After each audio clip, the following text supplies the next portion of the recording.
It's Tyree Simon, news writer for SEScoops, and I had that pleasure of interviewing this person. They're the protagonists of professional wrestling.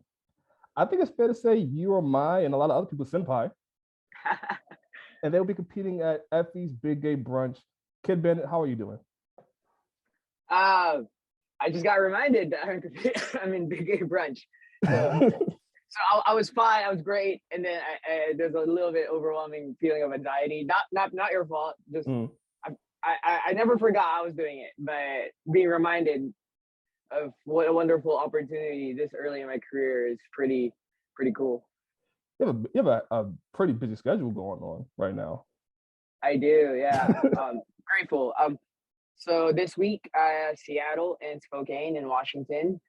Debut in Washington actually. Then next week, I'll be wrestling 3 shows here in my hometown.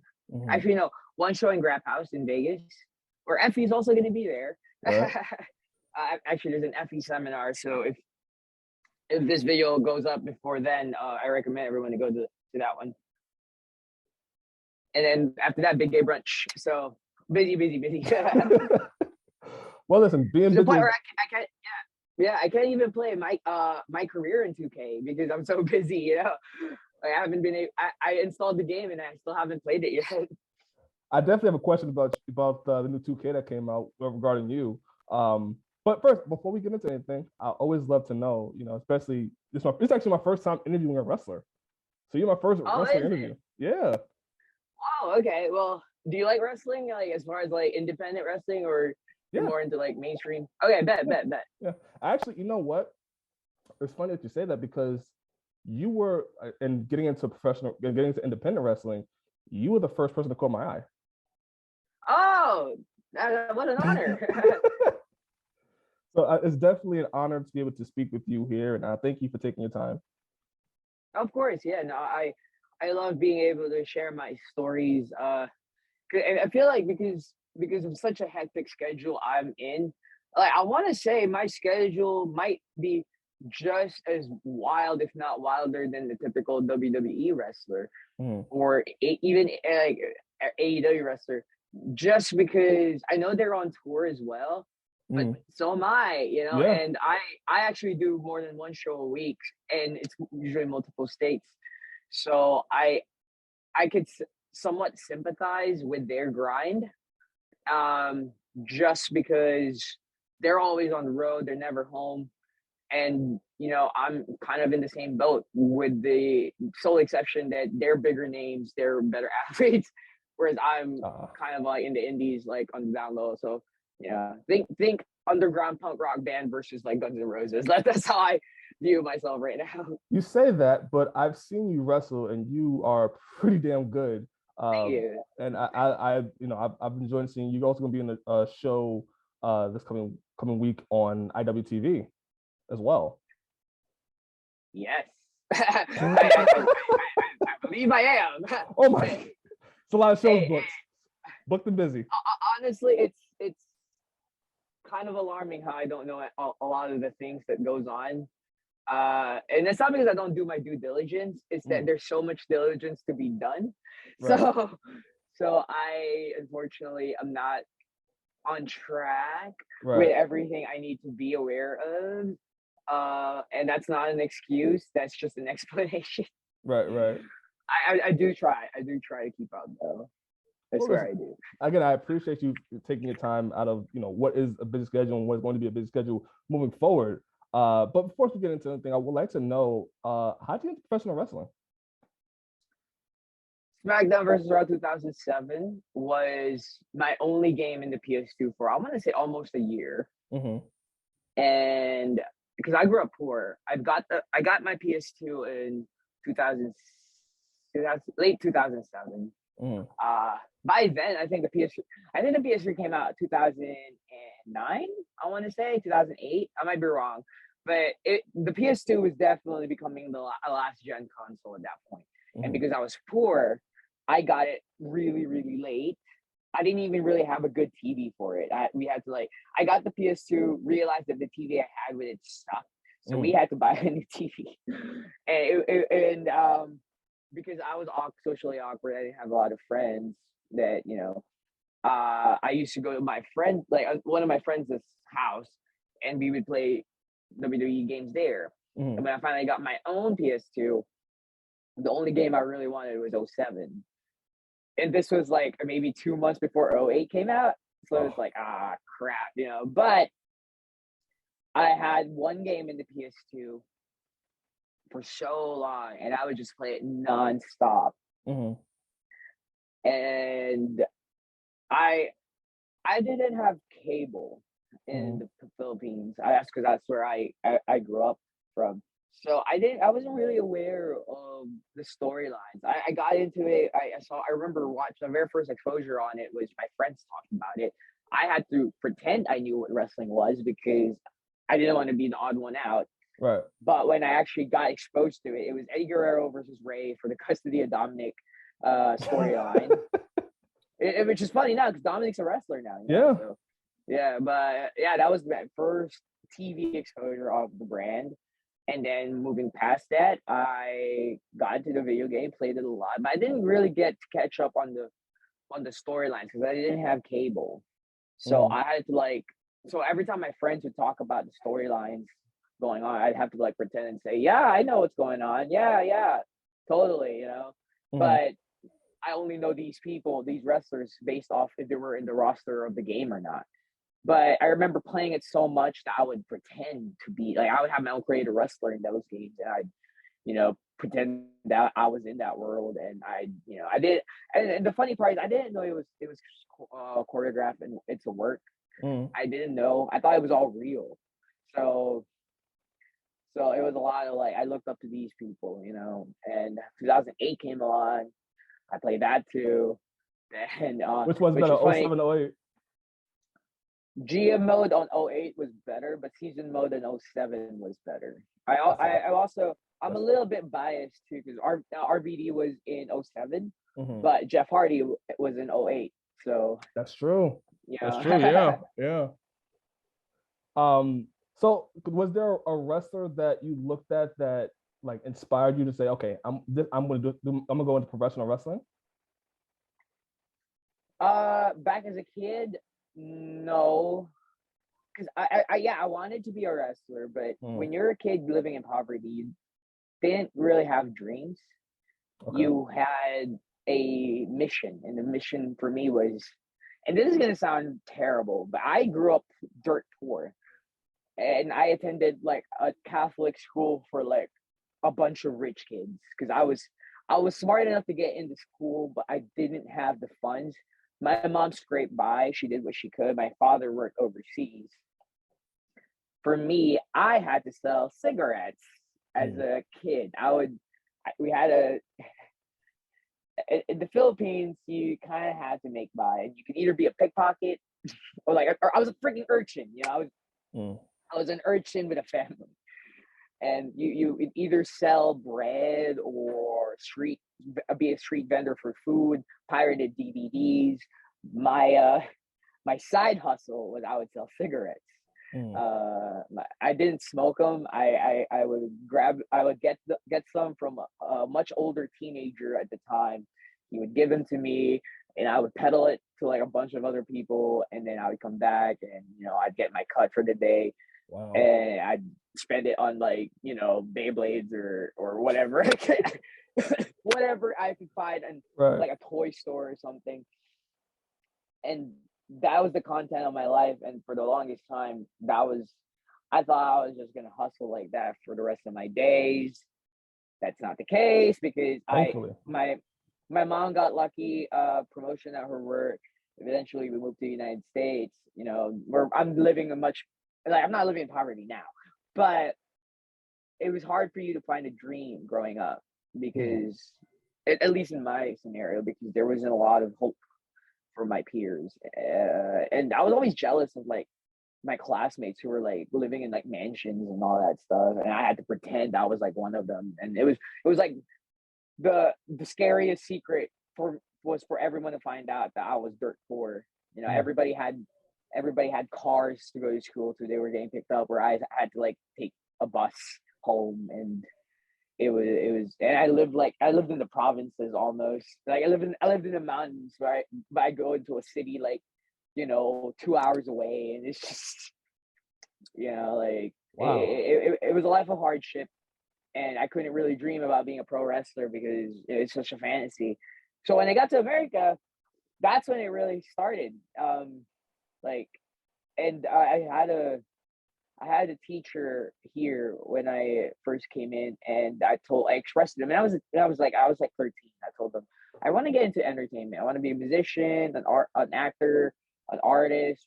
I even said like a wrestler maybe, Mhm. and it really stuck out to me when they said I will meet resistance going that career path because entertainment is such a hard industry to break into.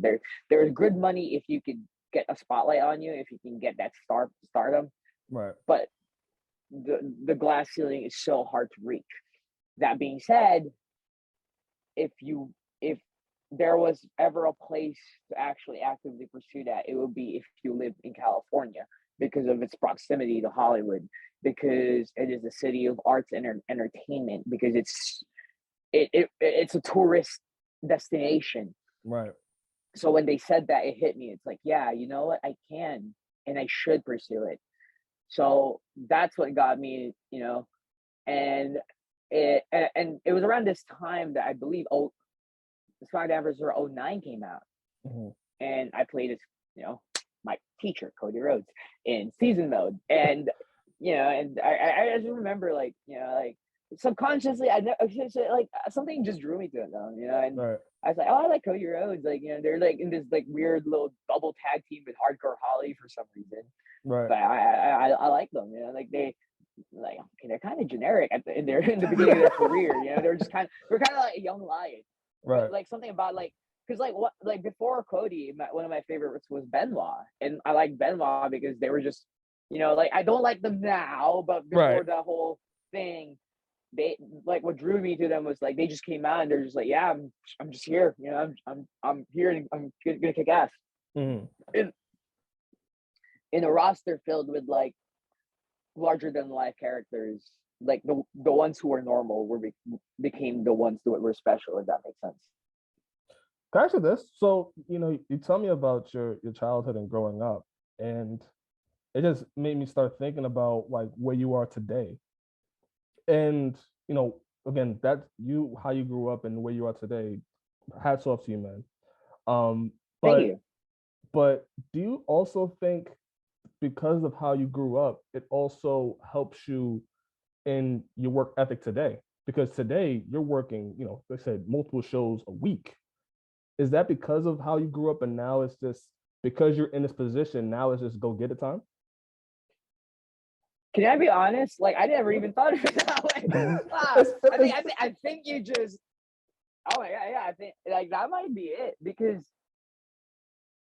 uh, I had a coach tell me very recently that love isn't an emotion. It's not mm, even a feeling. Love is sacrifice, mm, and I've sacrificed a relationship for this. I've sasacrificed time. I've barely seen my dog. I can't even play Elden Ring right now because I'm on the road and I'm like, oh gosh, I can't. So, you know, and I honestly, it's gotten to the point where this is my job.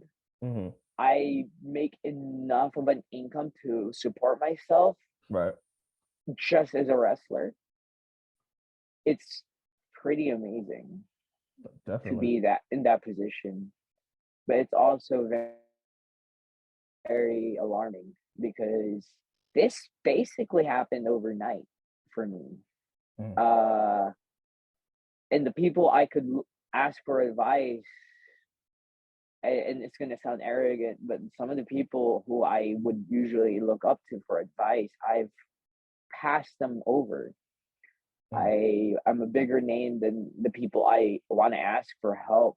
So now it's getting to the point where I'm blazing a path on my own. Like my friend Trevor Outlaw kind of told me this is that years from now, people will look back at like Kidd Bandit's story and say that I set the pace for what it's like to be an indie wrestler who works hard and and because I don't think anyone has blown up, at least in the indies.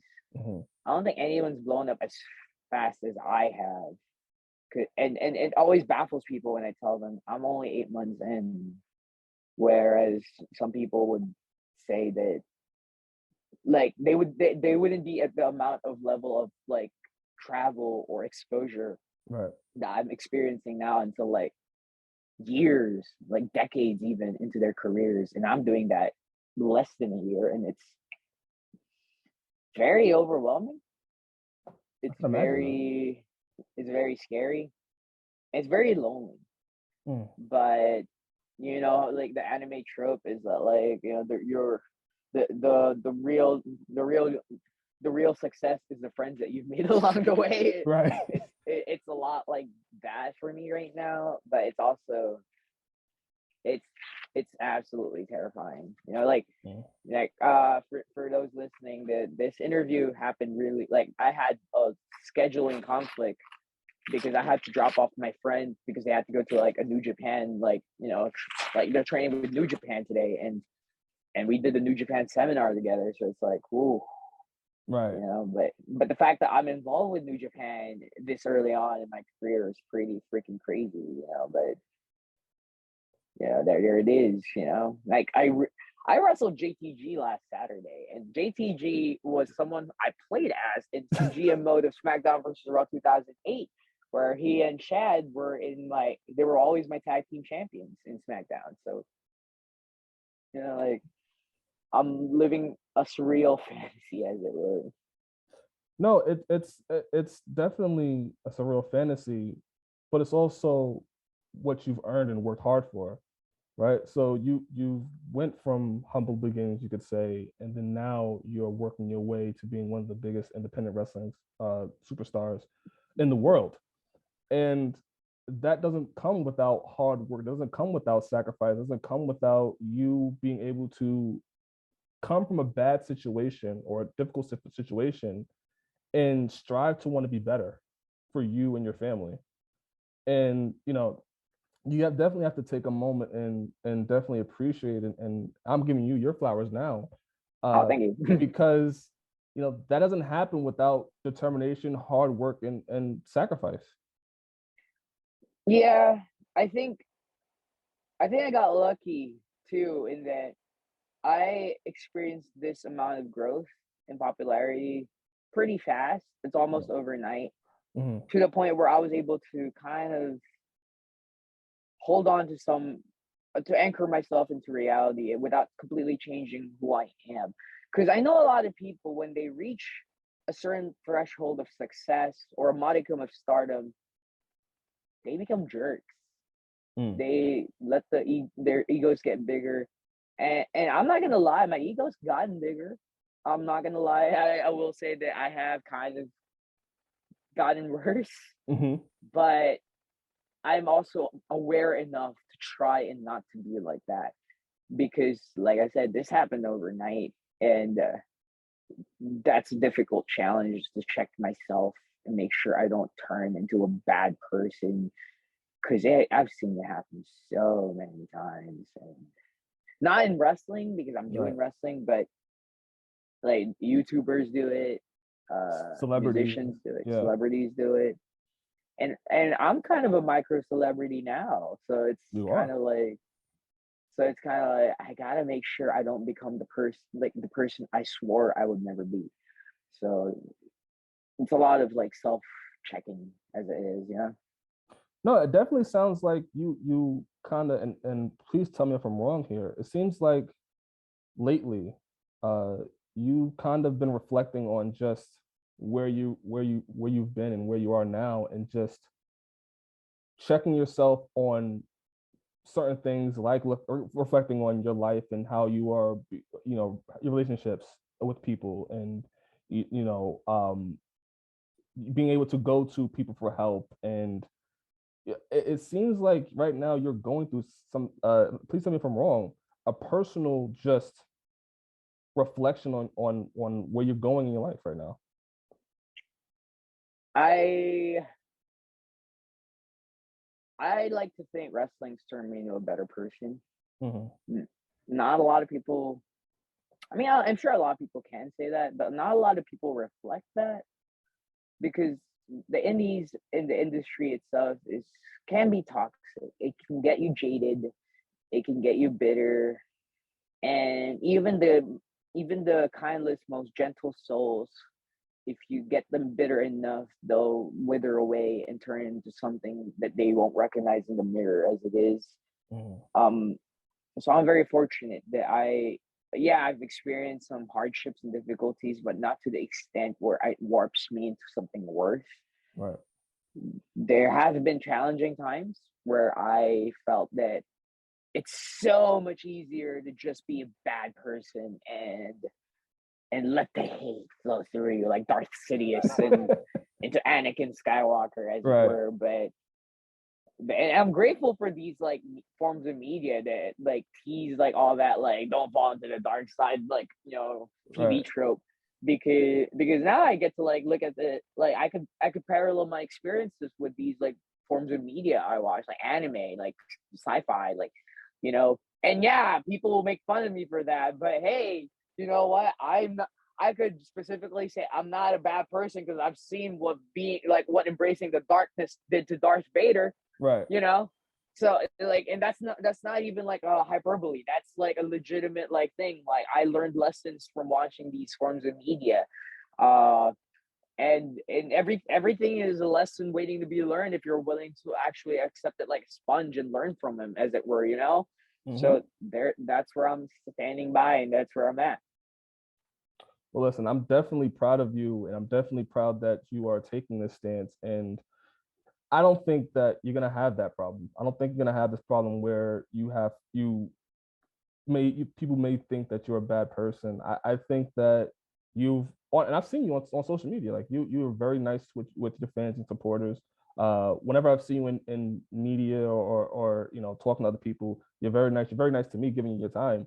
Um, you know, and this is just me just being a person to person. Keep doing you. Yeah, and there's a oh man, my fans, I love them, and I love like I affectionately call them brigands, right? Mhm. But they can act like actual brigands too, where if they see someone wrong me, they're like ravenous sharks waiting to like unleash a lot.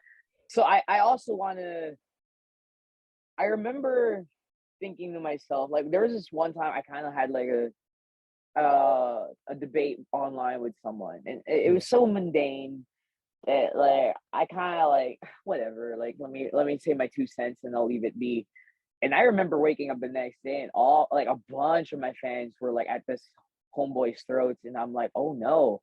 And then Right. that day it hit me. It's like I can mold my supporters a certain way. I could even use them against like my naysayers. Right. And oh my gosh, the temptation eats away at me all the time. If someone pisses me off online, part of me is like, oh, I got 15,000 people waiting to jump at like because they're Right. ravenous. But the path, the path of least resistance is not always the path to take. Mm. Sometimes it's called the high ground because it's harder to get to, but when you get there, the view is so much more worth it, right? So Right.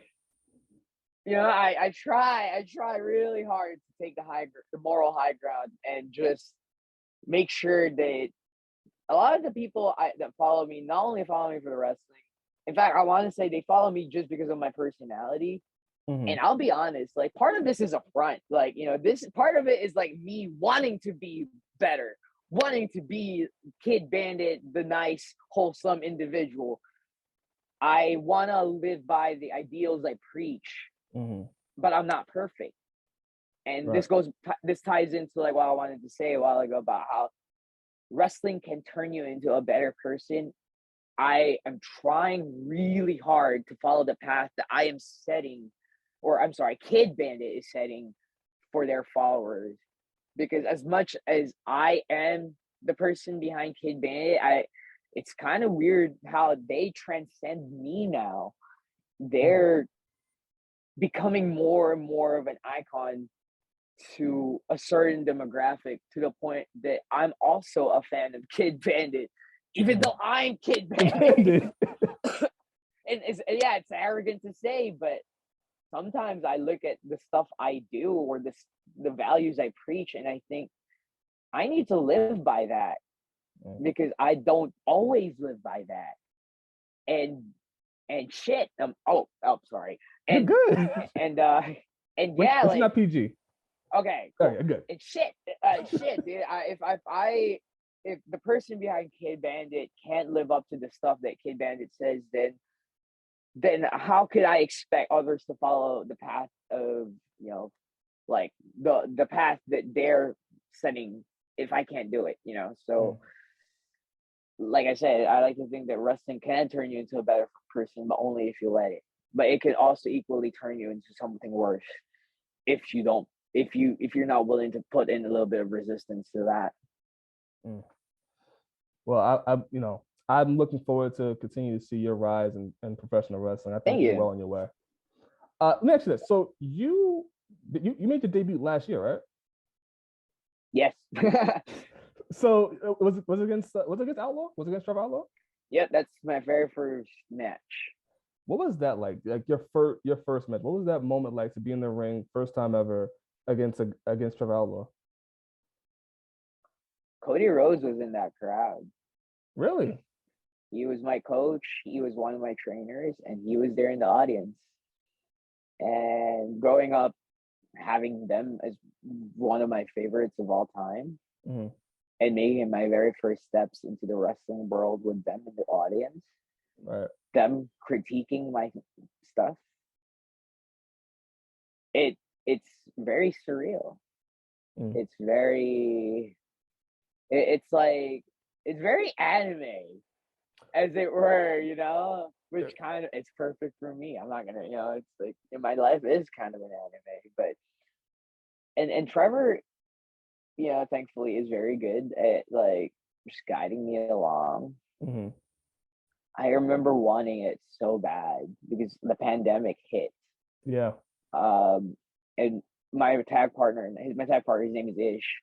He and I were poised to debut soon, but the pandemic happened, and there was just, and during the pandemic, one of my trainers from my old school, the one I go to now, Santino's, his name is Supreme. He was a deathmatch legend, and he encouraged a lot of like the Kidd Bandit shit that I've been known for as far as the in-ring work. They passed away, and I've only known them for about like I've known them less than a year, but they had such an impactful difference in my life, in my career. And when they passed away, it broke my heart. I never get to debut in front of them.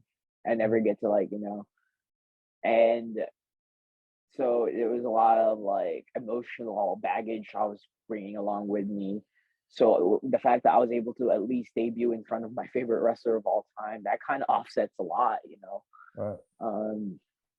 But it was an arduous journey to get to my first match, between the COVID pandemic, between my mentor passing away, between a lot of like the issues, the monetary issues. I had some relationship troubles during the pandemic that wrestling kind of, like I said, like love is sacrifice. Right. And I love wrestling. I'm sacrificing a lot for wrestling, and it's such a lonely path. And I've always said that like the real world will hurt you. But in wrestling, if you do everything right, nothing will hurt at all. So the ring won't hurt you. The strikes won't hurt you. They'll be stiff sometimes, but you'll get through them. Real life, that's a different battle. But in wrestling, those ropes protect you from the outside world just as much as, like a shield. It's a wall, and it's an escape. And to finally be able to call myself, I trained in wrestling for like almost like 9 months before my debut, but I never considered myself a wrestler until I was able to perform in front of a crowd. And what a debut that was. It has like 180,000 views on YouTube. So No, my first match. I was looking at it the other day, and I was just looking at just your first match and what you was able to do. I think you did a Phoenix Splash to close the match out. I'm like, this is your first match. That's my first match. That was my first match, and I did a Phoenix Splash for my finish. Yep.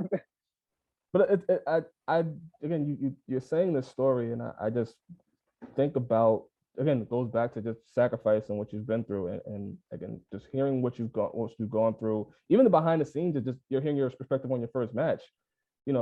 How do you balance, living as a professional wrestler, but also your personal life? Because it seems like you're still trying to deal with that. I'm the worst person to ask for that because I've put wrestling in front of my personal life too many times. And because okay, so I don't want to sound like I've sacrificed just as much as some indie vet that's been doing it for like 15, 20 years, because it's different. Like they probably lost way more than I have, but because the nature of my career, because it's like an overnight shift, I've had to, like, I haven't missed like 15 years worth of birthdays of my friends and stuff. Right. Like some people might able to say, I know some wrestlers, they've missed their baby's first steps, their children's first birth, their siblings' graduations, because they decided to take on shows and stuff. I haven't sacrificed much at that magnitude yet. But I have lost some stuff that hits me home. And it definitely does take a toll on you. So to answer your question, how do I manage pro wrestling with my personal life? The answer is pro wrestling is my life. And I prioritize it to my own detriment. I have done some very questionable shows because I wanted to wrestle. I am honest enough to admit I've turned a blind eye to stuff I've heard because I just want to wrestle, because it's like an addiction. And I'm learning to be better.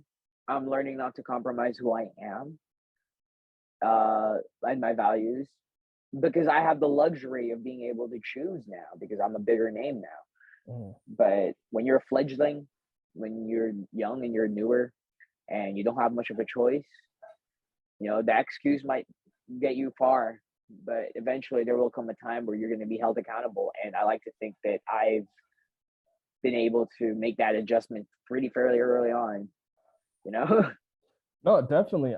I am more so, before I did this interview with you, amazed by just because for me, you're my first wrestling interview.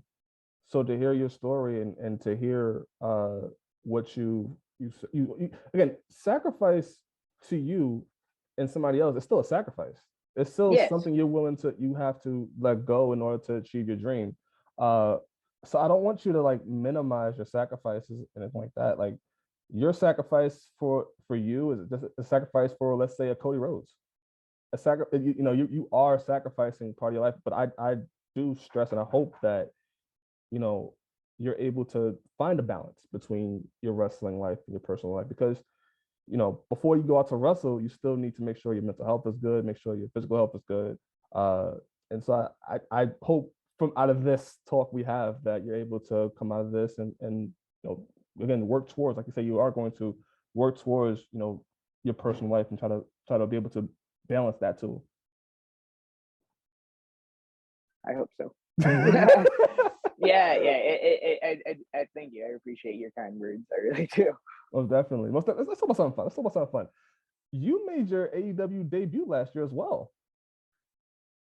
What was that like? What was that experience like, debuting AEW? I mean, I think it's pretty common knowledge that Fuego Dos is Cody Rhodes. I think I've also established early on in the interview that Cody Rhodes is my childhood hero. Right.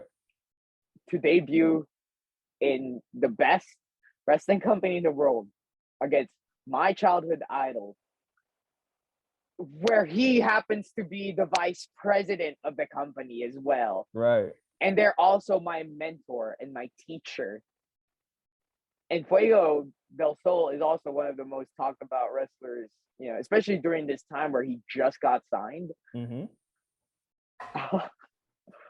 Pretty incredible. To top it all off, I got shit faced the night before, so to help me with my nerves. So we're driving to Florida. I'm all like knocked out from like, you know. Mm-hmm. I wake up. All right, it's go time, boys and girls. Let's do it. Right. I get there. I don't know what's going on. Meeting people. The first person I saw was Kenny Omega, and I'm like, oh. I'm backstage with Kenny freaking Omega. What? Okay. Oh, by the way, the dark episode that I debuted on is the same dark episode Bryan Danielson debuted on in Dark. Right. So I get to say that I made my AEW Dark debut the same time, if not before Bryan Danielson. There you go. Boom. Boom. I also think that it's pretty crazy because when Cody pulled up, I asked him, "Hey, Coach, what's up?" He pulls me aside. He's like, "So I believe it's you and me, Bandit. You, me, and Fuego, and you and Dean." And I'm like, "Yes, Coach." Cool. Oh, and the best part was I was freaking out the whole time. And I remember I remember by the end of the match, I did a suicide dive. Yeah. A tope suicida. Yeah. And I'm an enhancement talent. And I'm like, no fucking way. I did this. There's no way I did a tope suicida on Cody Rhodes in my AEW debut. And he's the vice president of the company. I kicked his head. I kicked Cody's head. I remember doing that, putting him down, giving him a stomp, and tagging out because I didn't want to. I didn't like. Hey, everything has been perfect up to this point. Let me tag out. Right. Hey, man, less room for error on my end. Right. I ain't doing anything anymore, you know. But yeah. I remember agreeing to do like a springboard Hurricane Rana to Cody that day, and I've never done it. Wow. And I'm pretty athletic. I think I could pull it off, but and I remember after that, I remember just sitting in I went to the bathroom, just like sitting there in the toilet. I didn't even need to use it. I was just there, just like sitting like this, like that happened.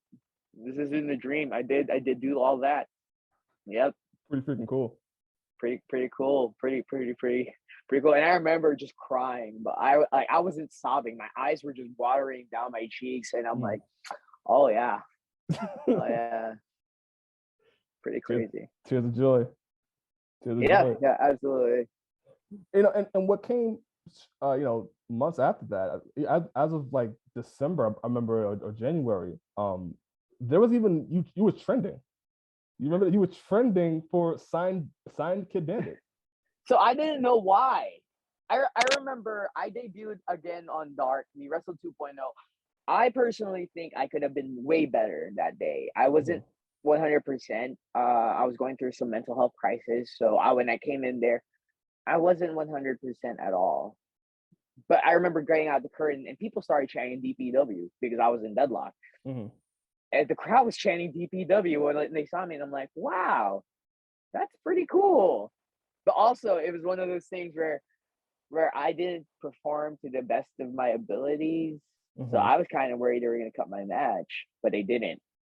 And somehow, some way, I remember posting on Twitter, it was just like, oh, sign Kidd Bandit. And I remember someone messaging me, and they were like, hey, Kidd Bandit, you're trending. And I'm like, what? I'm sorry, what? And keep in mind, this was on a Tuesday night. Yeah. And I remember looking at what's trending that day. Mm-hmm. And I was pretty high up on that. You were. To the point where I looked at it, and this is not a knock on NXT 2.0. Because I love Braun Breaker. I love Von Wagner.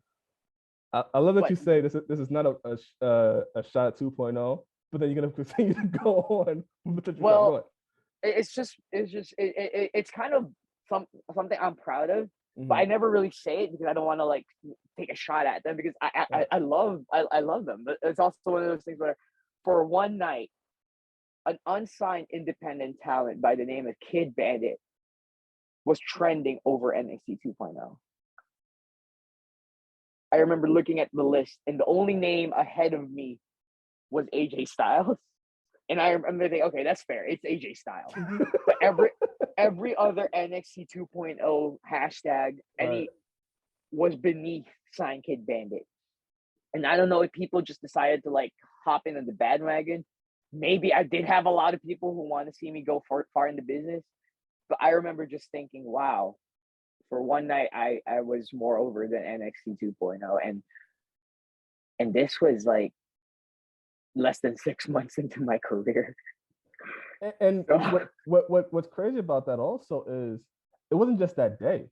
Like it continued on for several days after that. He was like, yep. I was trending in Australia of all places. I've never been to Australia. I was like, well, this is pretty cool. Also, my my phone's at 8%. But do you think we can make it, or should I plug it in? We'll see. I'm gonna try to. We'll see. We'll feel it out. We'll feel it out. And also recently I just seen that you have a character model in WWE 2K22, which you have yet to play. That's what I was gonna say. Is like one of the first things I was excited for was like, oh, I can't wait to make my own creator wrestler. I'm not gonna name them Kidd Bandit, but I'm gonna model them after me. You know, like I just want like because that's how I always am when I make my own like my career mode like wrestlers. I don't make them me. I make them somewhat like me, but with enough like differences. Like this year, I know you can play as female, so I'm like, oh, I want to play as a female, you know, because you know, I just want to see the difference. Right. And I remember thinking to myself, somebody already made me. In fact, someone made me with my new plaid gear, which has only been out for 2 weeks, and I'm like, how? Like, how did this happen? But also, word, I don't gotta make me anymore. Like, yo, like what? That's pretty freaking cool, you know. You went from playing SmackDown versus Raw to now being in the actual game, a fan, making you as a character in the new game. How incredible is that? I mean, like I'm involved with virtual basements, like the wrestling code, and I mocap my own moves for that game, so I'm excited for that one to come out. But also, like, holy crap, I'm like like first of all, I love the fact that fans decided to like say we love Kidd Bandit so much we're gonna make them in the game. But also, it's like WWE 2K probably doesn't have all the moves I made up, so they have pretty splash. Do they this year? I'm not sure. Seth Rollins does the move, so I'm pretty sure they have the Phoenix Splash. But yeah, it's one of those like, man, I don't know if they'll have all the moves I came up with, but we'll see, you know. No, they definitely don't have that sweet it's the electric chair driver into the knee. That's probably my favorite move that you do.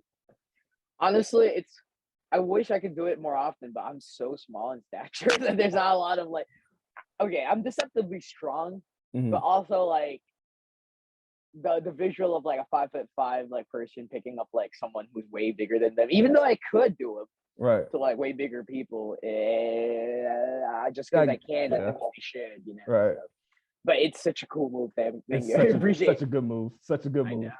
It has a cool name too, Angel Killer. I'm like, oh, exactly.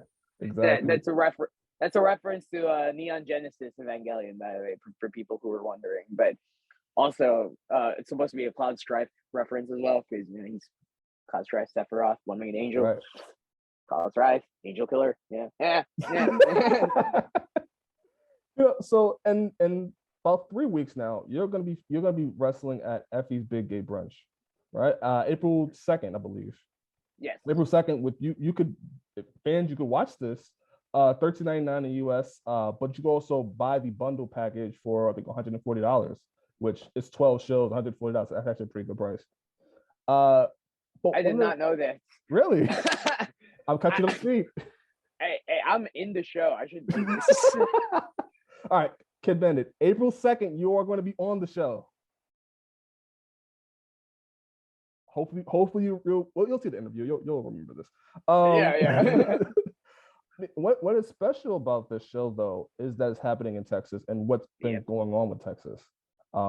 Recently, as of last month, the governor of Texas is trying to prevent transgender children from being able to seek medical attention for their needs regarding puberty blockers and other things that will aid them.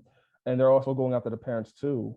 And he is deeming it as child abuse for them to be able to take puberty blockers and anything that is gender affirmation practices as well.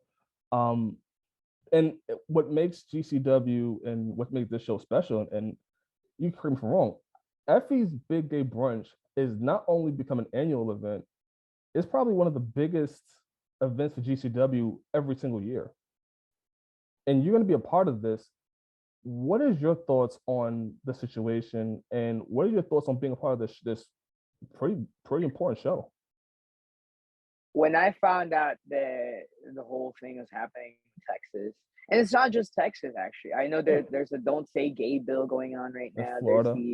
In Florida. There's the Idaho one, which is very similar to the Texas. So there's a lot of invalidation going on around. And the first thing I did when I woke up was get high. Also, but also I got high, but also I messaged Effy. I was like, what we're doing in Dallas means a lot more now. Right. And I don't know if I should say this, but I told them, I don't even remember if I told them this, but I made it, like, I don't care about the money right now. I was planning to donate it all to the Trevor Project anyway. But it was one of those things where I remember being a teen, not knowing who I was, not having that luxury of, like, I love how in 2020, like recent years, the world has been more accepting with the LGBT stuff. We're very progressive. But when I was up and coming in my youth, the F slur was still being thrown around left and right. Yeah, they say that in Call of Duty, like the Call of Duty lobbies and stuff. Yeah. And it was still very much accepted to be, if you're LGBT, you're deviant. You're not normal. You were looked down on. You were a sideshow even. So being able to exist in a time where there's certain times that there's Pride Month now, so we're being celebrated, but on the flip side of that coin, we're also very invalidated. And this show, it means a lot for us because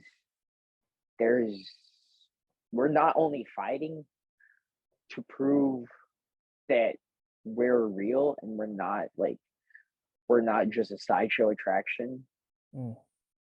Because believe me, whatever I'm doing in that show, I'm doing the most Kidd Bandit shit possible. But also, what we have is, there might be people in that audience who live in Texas. In fact, I'm 100% sure there's going to be Texas natives. There might even be Texas youth who are LGBT, who live in an area where their very bare existence is frowned upon, where in 72 different countries, they are wanted felons. We are wanted felons. In 13 of those countries, we are wanted dead. So it's pretty fucked up. But they get to be in a show where we are celebrated, where your identity is venerated, where we are not only validated, we are like representing. Yeah. And Effy is doing such a wonderful job of like just saying, hey, we're going to be there and we're going to come out and kill it. I don't remember the context of my conversation with Effy. It's on Twitter, so I can probably just pull it up. But I'm going to go off the top of my head because I was high. And I was also really mad. I was like, I remember making a tweet about it. It's like, how appropriate Actually, no, what I said was how apropos, because Cody always says that word. How apropos that the event is being hosted by Game Changer Wrestling, because we're about to change the game, if not the world, or something like that. Something super profound. And I remember thinking, man, if I am the protagonist, this is like the biggest anime arc I'm going through. Yeah. And shit, I just cut a promo right now. I should probably just clip this whole fucking part. Yeah, clip that part, post it, and be like, yeah, that's my promo for Big Gay Brunch, whatever, you know. But, and I'm sure a lot of my peers are going to be in the show feel the same way. Part of me is terrified. It's Texas. What if the control your narrative people come in and storm in and pick at our fucking, you know, what if something happens? What if like non-wrestling, you know, and so there's that fear. But in a way, this is our sort of protest. This is our sort of activism for it. And, yeah. I'm sorry to cut you off. I was gonna just add to your point and just again speak to the significance of it. This is a show that, you know, is one of the biggest shows for GCW, and GCW has a huge following. And you know, there are going to be people that are going to watch this or you know, maybe watch this interview. And I spoke to a friend of mine that is, I could say she is from the LGBT community, and I told her about this interview. And I told her about what you're doing, and she was like, "Oh my God, I can't wait to go see it now," because I'm actually going to see people that are from my community do something incredible and be represented. And I can think of children that are in Texas or children across the world that are going to watch this show and be inspired by what you and the performers do at this show. So hats off to you for, you know, A, being on the show, and for standing up for the LGBT community. I mean, part of me wishes I could just say, I'm just being myself, but I'm not. Right. I am being I'm coming into this like Super Saiyan 4, Super Saiyan God, Super Saiyan. You know, like you're not like the Kidd Bandit Big Gay Brunch is going to be pushed to the limit times 10, because I'm not going to come in there and just say, oh, look, we're just as good as a heterosexual like wrestler. Because like, I gotta be honest, for the longest time, if you were LGBT in wrestling, your existence was tokenized. You were looked at as a sexual attraction. You were hired as a diversity hire, yada yada. Nah, this time we get to show the world we can go, and hell, we might even be better than, you know.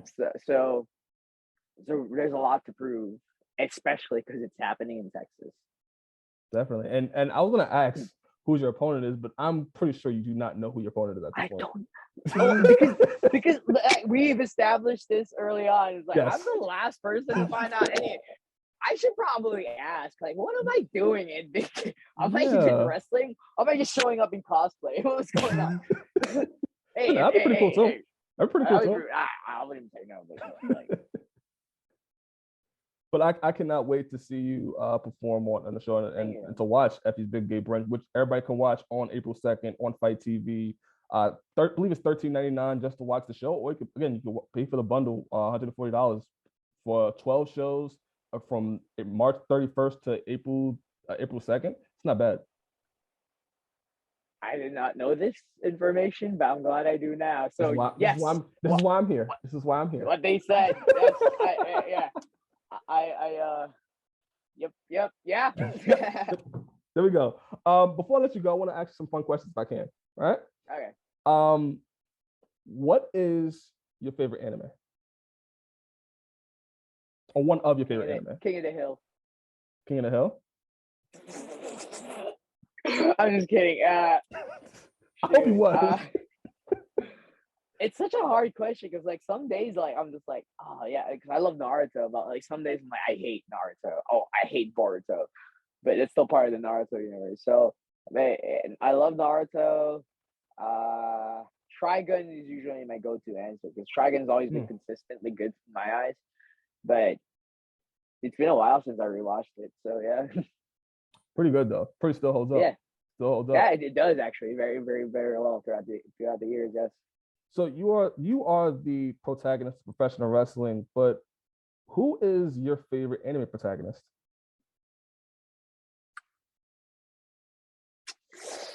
Um, Favorite protagonist? Such a loaded question. Um, Because you got Goku, of course. You got Naruto.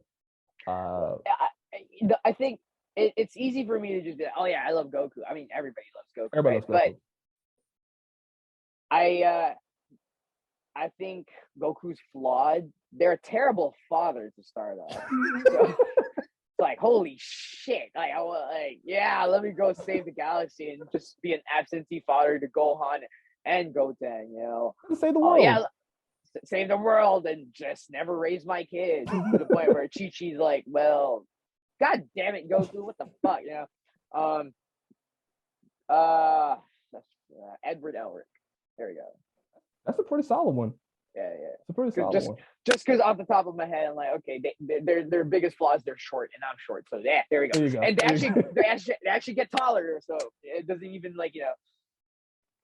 I don't know if you'll get taller, but Edward Earl I won't. You probably won't. You probably won't. Let me ask you this: What is there a show you're watching now on anime wise, or are you looking forward to? Anime wise, right now, I'm rewatching Soul Eater again. Mhm. As far as new animes, I'm waiting.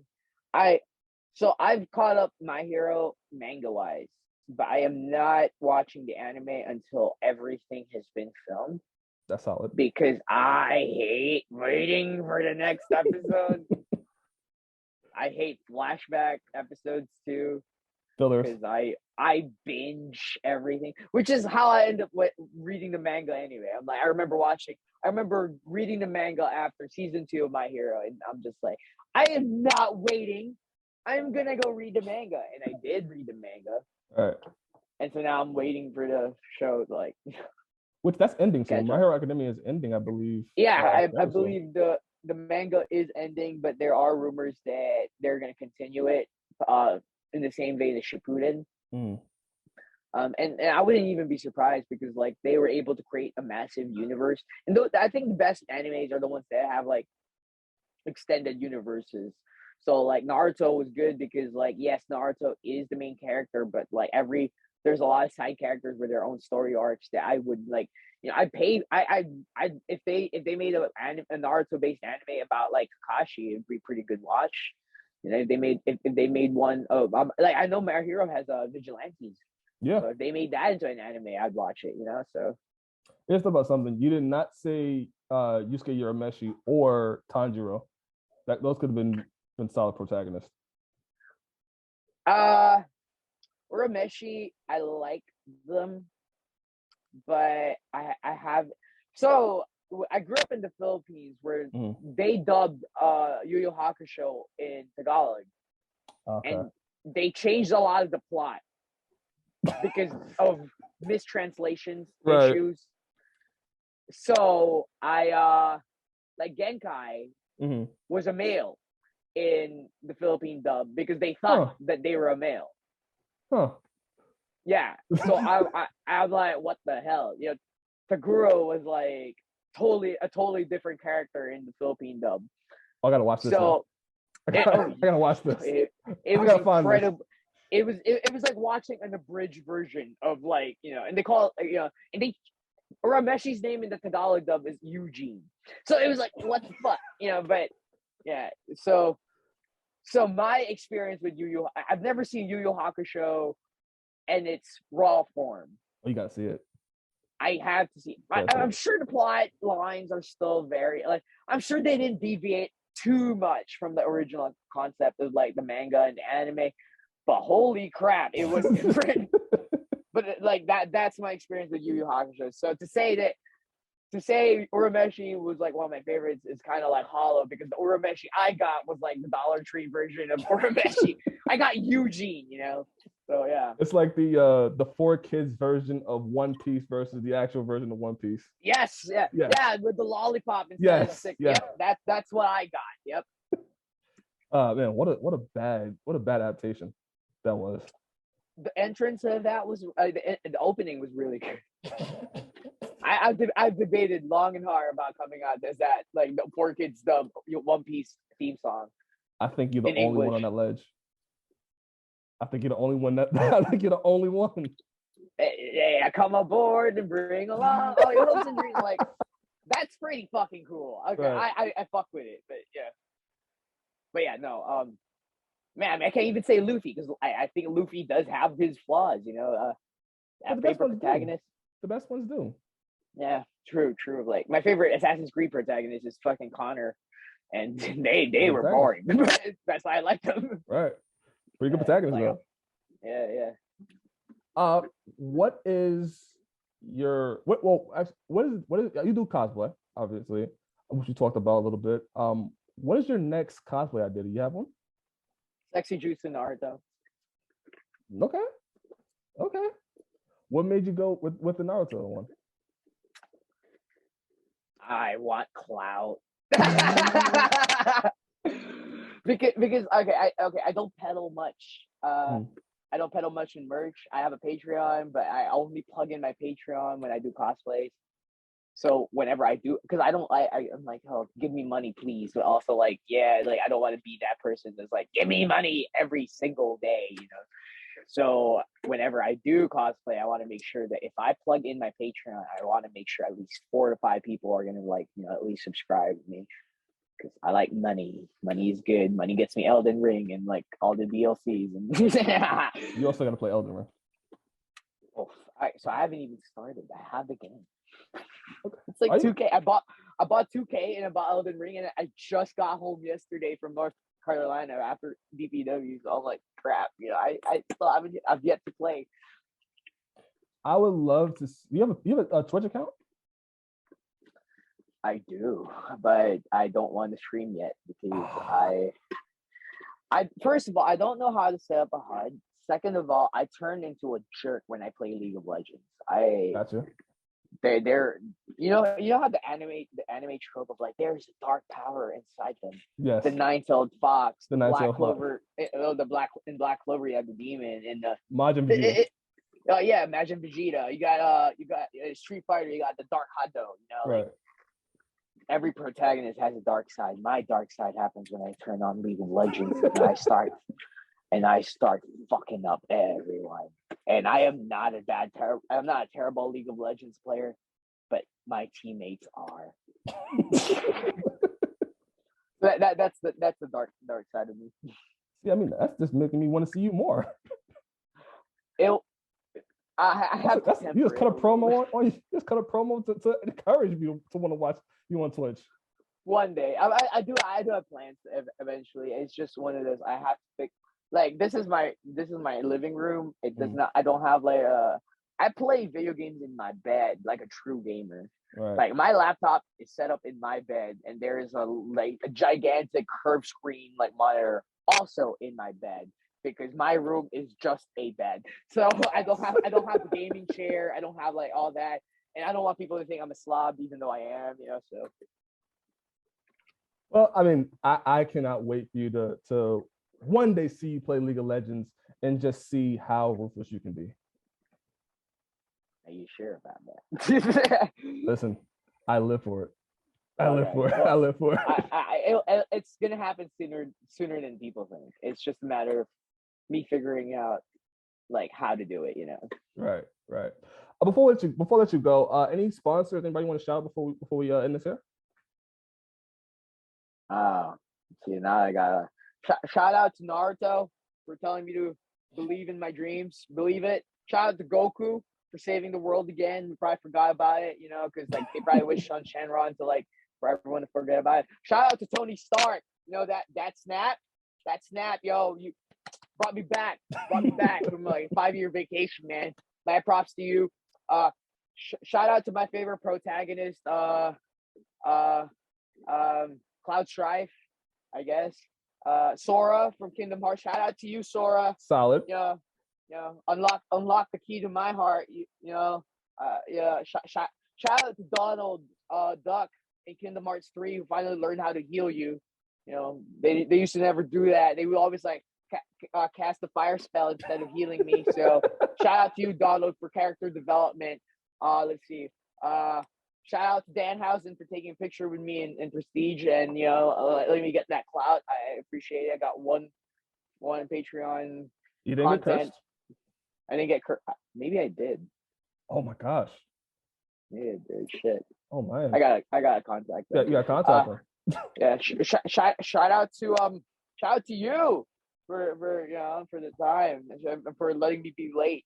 I didn't want to be late, but shout out to LA traffic for getting me late. Let's not shout out LA traffic at all.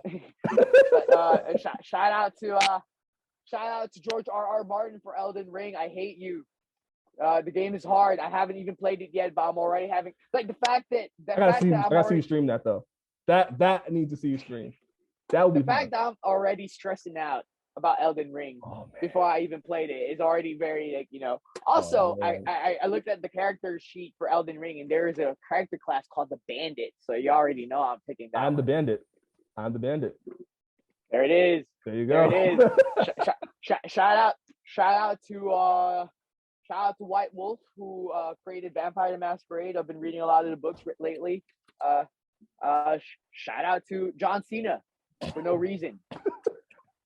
Peacemaker. Yeah. Shout out to John Cena for never turning heel because they're afraid of how kids are gonna like perceive them if they do turn heel, only to like end up having on-screen sex in Peacemaker. Shout out to you, man. Shout out to you. Living your convictions to heart. I love you, John. I see you. I see you. I don't know how to follow up with that. So I'm just going to close out here. Thank you, Kidd Bandit, for coming on. I definitely appreciate your time.